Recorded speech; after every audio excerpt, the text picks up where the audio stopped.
బంగ్లాదేశ్లో హిందువులపై దాడులకు నిరసనగా నిజామాబాద్ జిల్లా బోధన్లో బంద్ జరిగింది.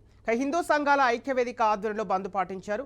వ్యాపార విద్యా సంస్థలు స్వచ్ఛందంగా మూసివేశారు. బోధన్లో నిరసనకారులను పోలీసులు అరెస్టు చేసి స్టేషన్కు తరలించారు.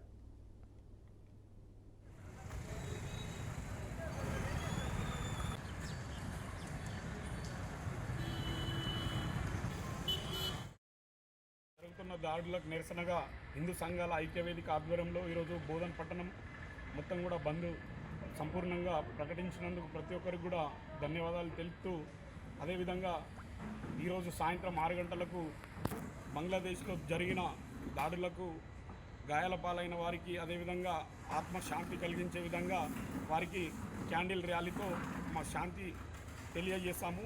హిందూ సంఘాల ఐక్యవేదిక ఆధ్వర్యంలో ఈ క్యాండిల్ ర్యాలీ సాయంత్రం 6 గంటలకు ఉంటుంది కాబట్టి ప్రతి ఒక్క హిందువు కూడా వచ్చి ఆ కార్యక్రమంలో పాల్గొనాలని హిందూ